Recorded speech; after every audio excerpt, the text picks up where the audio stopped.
back. This is the second section of discussing the tools and technique in aggregate planning. Let's continue.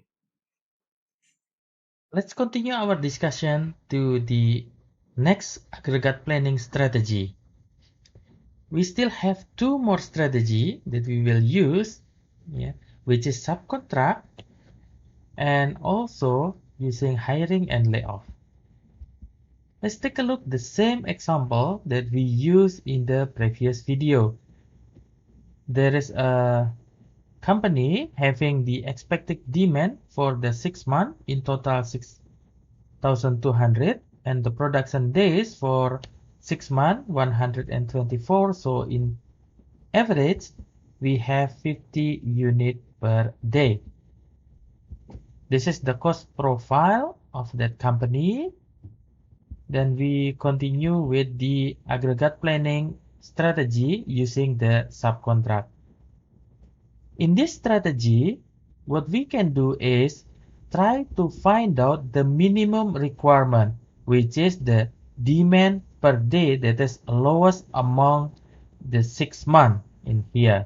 So we can simply calculate the demand per day for each month by dividing the expected demand with the production days. So for example, in January we have 900 and production day is 22, we got 41. So we can do this similar calculation and we get the demand per day for all 6 months. And we find out that in the month of March is the lowest demand per day. So the minimum requirement is 38 units per day. So here in subcontract strategy, we produce at the minimum level as illustrated in this figure. We produce at minimum level. This is 38 unit. 38 unit. And then the rest, we should subcontract this amount to meet the demand.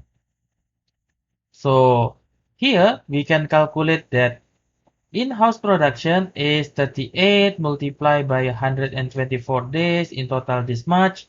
And then this is subcontract unit is total demand minus by the in-house production. So in total we subcontract 1,488 units. The cost for producing with this scheme is, in order to produce 38 units, we need 7.6 worker multiplied by their regular pay rate multiplied by their production days. And then we have the number 75 and 392. Okay?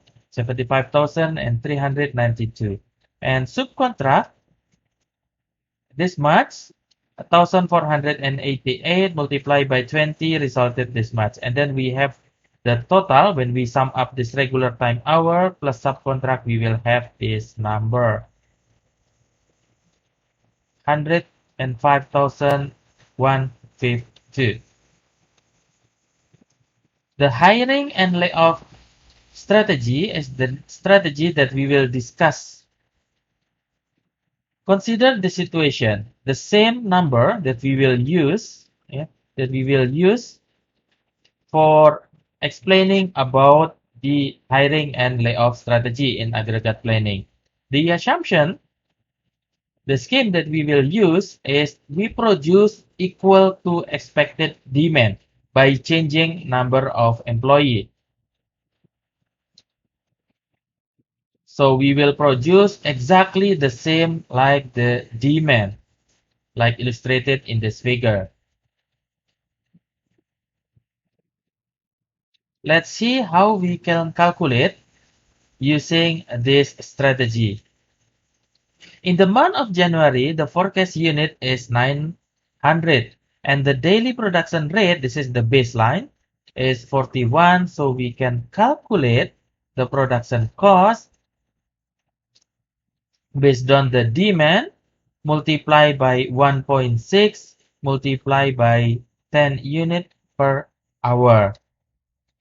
And since this is the baseline, so there is no hiring and layoff costs in this case. So in total, the cost is this much. In the month of February, we have the forecast unit is 700. So the daily production rate in this case is 39. Since the daily production rate is lower than the January, then we should do a layoff. The cost of reducing the daily production rate is equal to the difference between these two, 41 minus 39 equal to 2, multiplied by the cost of layoff, which is 600, equal in total equal to 1,200. So the cost in total is this much, 12,400. In March, it's also the same. The daily production rate is decreased to 38, so we should again lay off 1 in here, and then we can calculate the cost.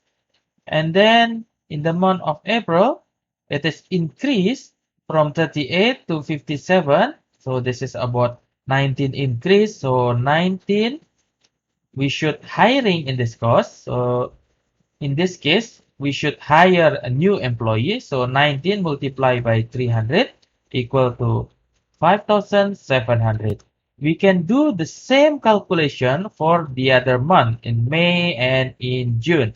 So in total, we will have the cost for this strategy 100,000 and 117,000 and 800 in total. By comparing these three options, inventory, subcontract, hiring, and layoff, we find out that the subcontract option is the best one, considering only the cost factor. Of course, this is depend on the cost structure. And also, there is another factor that we should consider other than cost in order to select which one that we want to use as an aggregate planning strategy. Thank you so much for joining me. We already discussed about the aggregate planning strategy. 3 aggregate planning strategy we already discussed. Next, we will discuss more about the revenue management. Thank you. Thank you so much for joining me in Learning Operation Management. See you again in the next video.